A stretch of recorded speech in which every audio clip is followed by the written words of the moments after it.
Everyone hates politicians. It's practically a hobby at this point. You do it over dinner. You do it in traffic. You do it on your phone while a politician's face plays on the screen of the television you're also watching. It's a full-time recreational sport with no off-season and absolutely no consequences. And here's the thing nobody wants to sit with. You're very good at it. Politicians don't arrive by spacecraft. There's no distant planet where the corrupt and the mediocre are grown in pods, harvested at peak uselessness, and shipped to your capital city. They come from neighborhoods, from schools, from families, from communities that raised them, ignored them, or applauded exactly the kind of thinking that later horrified everyone. They are, in the most literal sense, a product, and you are the market. So when you say the system is broken, what you're actually saying is that the thing you built, funded, voted for, cheered at, mocked instead of replaced, and then forgot about between cycles has somehow failed to reflect your values. Which is interesting because it reflects you almost perfectly.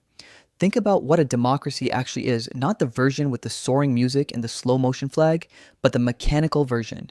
The actual thing, it's a mirror. It shows you what the majority of people, operating under the information they chose to consume, shaped by the culture they chose to maintain, believe is acceptable leadership. That's the whole system. You get what most people are willing to tolerate. And the uncomfortable question isn't why do bad politicians keep winning? The uncomfortable question is, what does it say about the people who keep finding them acceptable enough?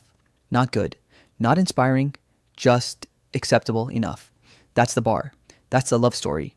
Not passion, not vision, just a mild, continuous tolerance of something you could change but haven't. Here's the thing that happens. A politician gets caught, lying, stealing, contradicting everything they said 6 months ago, doing the exact thing they campaigned against, and the public reacts with this magnificent theatrical outrage.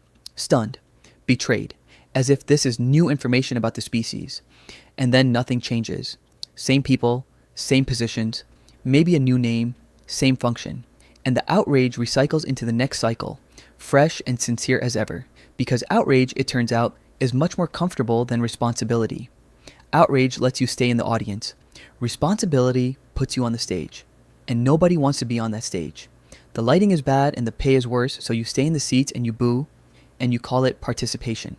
Notice the language people use when they talk about the political class. They, always they. They don't represent us. They don't listen to us. They only care about themselves. They, as if there is a clean border between the people running things and the people who selected them, fund them through taxes, give them their power, renew their contracts every few years, and then wonder why the product hasn't improved. You would never accept this logic from a restaurant. If you kept going back to the same place, ordering the same meal, paying for it every time, and the food kept being terrible. At some point, the question shifts. Not why is this restaurant bad, but why do you keep going back? Except in democracy, you don't even have to go back. You can stay home. And staying home is also a vote. It's a vote for whoever shows up, which is usually the people most motivated by what they stand to gain. So the people least served by the system are often the ones who've most thoroughly removed themselves from shaping it. And the people most rewarded by it are the ones who never miss an election. Funny how that works. There are no innocent bystanders in a system that runs on collective consent. You can disagree with that. Many people do. But disagreement is not the same as being outside the system. You are inside it by virtue of living inside it. The roads, the laws, the currency in your pocket, the institutions that protect you when they work and fail you when they don't, all of that is the system. You are not watching it. You are in it, which means the question of who is responsible for its condition is not a question about politicians. It's a question about everyone who decided that someone else would handle it. So here we are. You hate the politicians. The politicians came from you. You produced the culture that produced the politicians. The politicians now run the culture. It's a very efficient loop, really. Deeply circular, almost elegant in its design. And every few years you get to pull a lever, or not, and feel something about it. Pride maybe. Disgust probably. A vague sense that the whole thing is rigged, which is partially correct, but which conveniently lets you off the hook for your part in keeping the rigging intact. If something felt obvious the moment I said it, that's the point. Quiet contradictions. Like and subscribe for more.